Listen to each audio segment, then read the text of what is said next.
Autoline Daily is brought to you by Dow Automotive Systems, improving durability and increasing design flexibility with Betamate structural adhesives at dowbetamate.com. Here are today's top headlines. GM is really putting the motor in General Motors, Ford announcing job openings in Chicago, and Mitsubishi plans to double its sales. Up next, we'll be back with the news behind the headlines.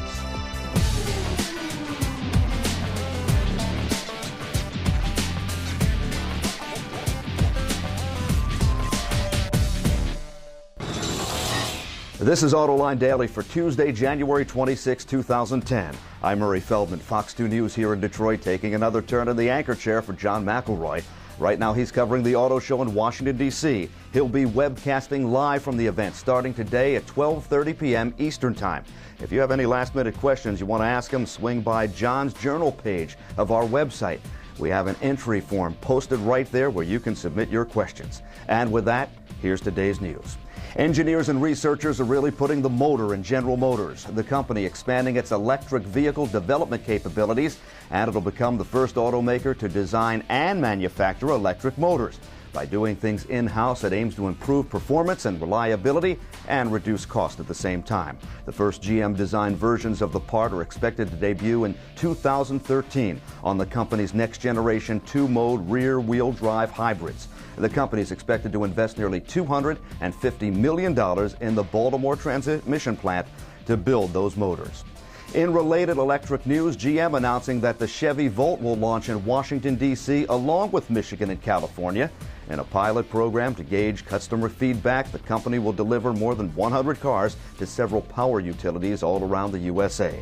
Ford announcing that it will add a shift at its plant in Chicago. According to the Detroit News, the company will add 1,200 jobs to build the new Explorer, which is being moved to the plant from Kentucky. About half the positions will be filled by workers idled at other plants, but the rest will be brand new hires. Ford will be allowed to hire in those new workers at a lower wage as part of its labor agreement with the UAW.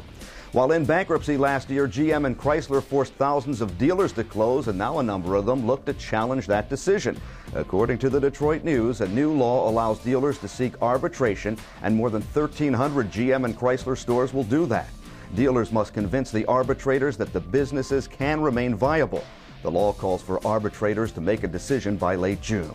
Mitsubishi says it plans to double sales of the USA within the next 3 years. According to Wards, the company would like to hit 100,000 units in the U.S., which it last achieved in 2007. Due to the economic slump and moving away from selling to fleets, Mitsubishi sold just 54,000 vehicles here last year.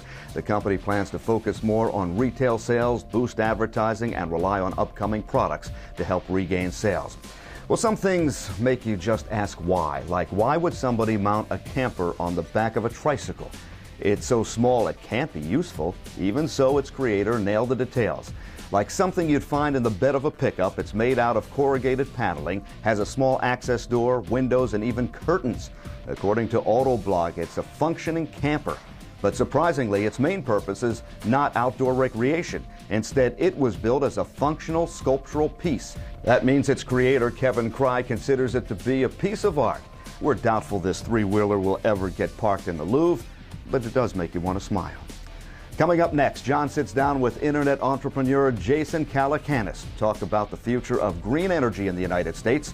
We'll be right back after this.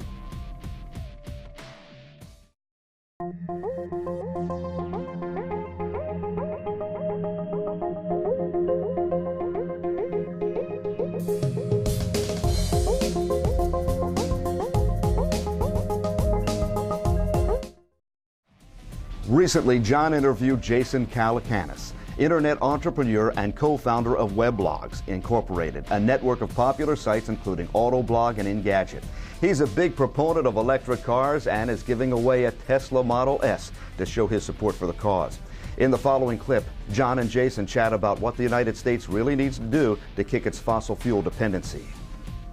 But what's most important is that as a country, we kick our oil habit, only use electric cars, and build massive solar arrays in the southwest region of the United States, and install some nuclear reactors in the country, which we haven't done in a long time.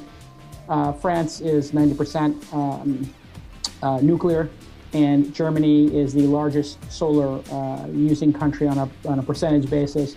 The United States should be ashamed of themselves. We have much more. It's pretty cloudy in Germany, and they don't really have the landmass that we do in sunny areas. And we could easily, if we had good leadership in this country, be energy independent in our lifetimes.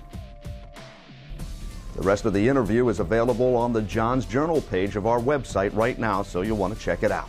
Hey, one more thing. Don't forget that John McElroy and his crew are webcasting live from the floor of the Washington, D.C. Auto Show. It starts today at 12:30 p.m. Eastern Time. He'll be interviewing an array of politicians, executives, and industry trendsetters. The show kicks off shortly, so if you haven't already, head over to our website, autolinedetroit.tv, and check it out. You don't want to miss it.